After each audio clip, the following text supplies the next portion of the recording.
Bueno, yo empecé la actividad artística como actor.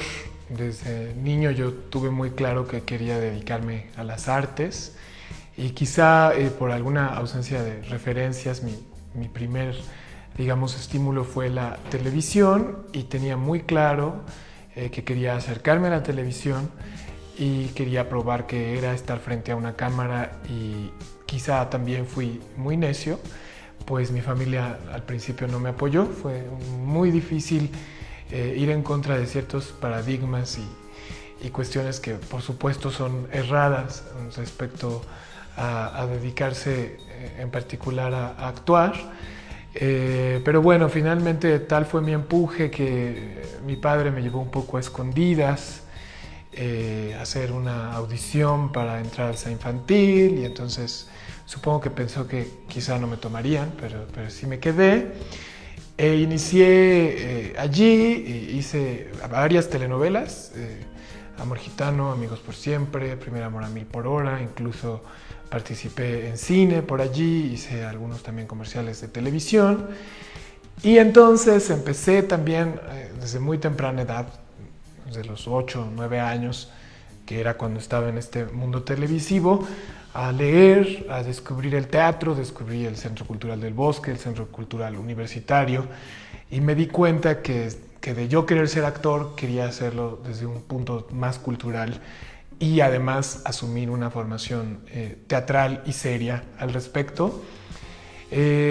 Por ahí también tuve un momento en el que ya no era ni niño ni adulto, entonces me era difícil de pronto colocarme otra vez en este mundo de la televisión, así es de que hacia los 13, 14 años decidí hacer una pausa. Estaba haciendo la secundaria abierta, entonces pensé que tenía que entrar a la preparatoria normal, ingresé al Politécnico, al CECIT número 13, donde además como carrera técnica cursé contaduría. De hecho, tenía también una situación familiar bastante difícil. Mi papá falleció cuando yo tenía 15 años, mi mamá también tenía pues diferentes problemáticas, entonces empecé a trabajar también como auxiliar contable, aún siendo menor de edad, en el despacho de mi maestra de legislación fiscal. Y ya todo esto actoral había quedado en el pasado, pero en mí vivía como esta inquietud. Yo pensaba terminar la prepa y entrar al CENART a estudiar teatro, pero una vez justo no había, bueno, yo acudía todos los fines de semana al Centro Cultural del Bosque y demás, y una vez no había boletos para ver teatro, pero había boletos para ver danza. Yo conocía la danza clásica y nunca me interesó desde un punto de vista escénico. Conocía el ballet, pero no conocía la danza contemporánea. Entonces, cuando me dijeron que pues había boletos, decidí probar como espectador y vi una pieza de Cecilia Lugo que se llama Espejo de Linces y me quedé pues realmente muy sorprendido. Me parecía que la danza contemporánea era poesía en movimiento, era una especie de teatro que iba mucho más allá de las palabras, donde no había necesidad de un texto y además la información visual y emocional pues llegaba muy profundo en el cuerpo tanto de los bailarines como de los espectadores. Y pues de pronto quise probar tomar clases de danza contemporánea, así lo hice. Y de allí ya me seguí, me recomendaron entrar a la Escuela Nacional de Danza porque pues me veían cierto talento. El primer año fue complicado y luego ya empezó a mejorar. Recibí varias becas para irme al Joven Ballet de Quebec en Montreal, Canadá, para irme a Idlewild Arts Academy en California. Finalmente recibí una beca ya por un año para terminar mis estudios en la Rotterdam Dance Academy en Holanda. Y bailé en varias compañías en el extranjero, en Lituania, en Letonia, en China, en España, en particular en Barcelona, el repertorio de coreógrafos muy prominentes como Jiri Kilian, Ohad Naharin, Nacho Duato, Sidi Larbi. Y luego, recientemente, bueno, antes también, perdón, pero también es importante mencionar la carrera en México. Estuve en el Centro de producción de danza contemporánea y bailé con varios coreógrafos como Tania Pérez Salas, Oscar Rubalcaba, Jaime Camarena, etc. Y recientemente inicié también una exploración coreográfica que me ha llevado ya bastante lejos. Gané el Premio Nacional de Danza en el año 2016 con una pieza llamada El Mágico Teatro de la Muerte, y he hecho alrededor de 10 obras, algunas por comisión, otras únicamente de autoría propia, otras junto con otros coreógrafos, y pues he presentado mi trabajo coreográfico también en países como Suecia, como Cuba, etcétera. Y bueno, ahora con este gran proyecto del Festival Internacional de Danza Contemporánea de la Ciudad de México, también tengo una carrera académica. Estudié Sociología en la UNAM, en la Facultad de Ciencias Políticas. Esto lo hice a distancia, combinándolo con mi carrera como bailarín. Y cuento también con una maestría en artes con especialidad en danza en la Liverpool John Moores University.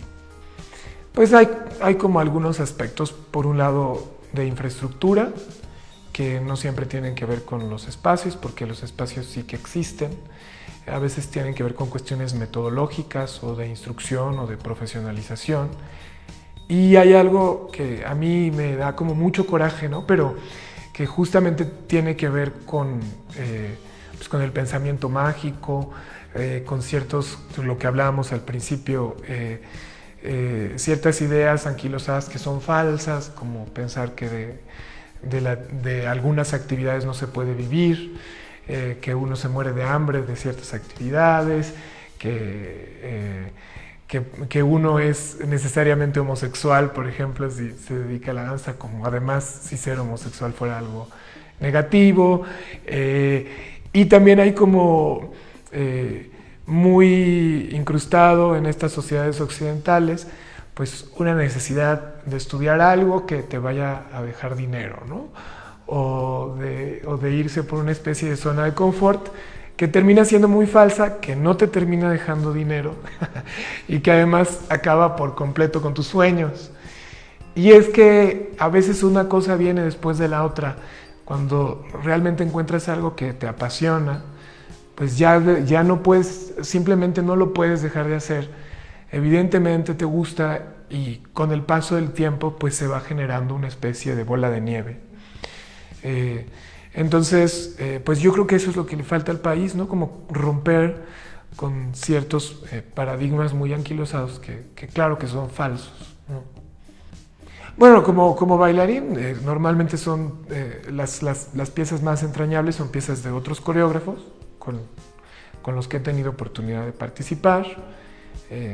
Por ahí hay un personaje como muy significativo para mí que fue Lady Macbeth, que era un personaje bastante transgresor, contestatario, que además entraba justo, o sea, por un lado respetaba la narrativa de Shakespeare, pero por el otro pues estaba contemporaneizado. Entonces en la narrativa shakespeariana pues enloquece el personaje. Entonces trabajar con la locura pues es algo peligroso, pero también divertido. Y pues en Bellas Artes sí causó como mucho furor.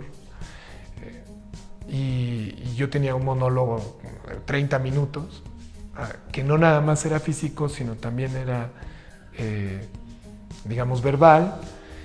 Y era pues también doloroso, ¿no? Tocaba fibras y llegaba como al límite de la emoción y a ciertos como quiebres, incluso psicológicos, ¿no? O sea, realmente yo vivía como intérprete pues una transformación que nunca había experimentado y con mucha fluidez, porque además gran parte de este monólogo era improvisado. Entonces con mucha fluidez pues yo lo hacía y siempre era como diferente, y levantó críticas pues muy buenas al respecto, además con lo peligroso que podía ser un personaje tan importante y llevado pues a esas frecuencias. Digamos que esta pieza es quizá a la que más cariño le tengo como bailarín, Macbeth, Ciudad de Insomnio, cuyo director era Jaime Camarena. Y como coreógrafo, pues probablemente Payaso Capital, en 2 versiones, pero particularmente la que hice en México, que es una pieza pues, de denuncia política y de denuncia social, que habla pues, precisamente del país donde vivimos, un país corrupto, un país discrecional, un país clasista, un país con muchas lenguas indígenas que pues, son negadas o olvidadas, donde usábamos el himno nacional y también como que asumíamos ese riesgo, y tenía un grado de teatralidad bien interesante, y los personajes pues eran como personajes arquetípicos de la sociedad mexicana, que nunca sabías si estaban a favor o en contra del sistema, que eso también es muy particular de nosotros como mexicanos, ¿no? Nunca terminamos de darnos cuenta si estamos a favor o en contra, porque pues tenemos la colonización como muy en las venas, ¿no?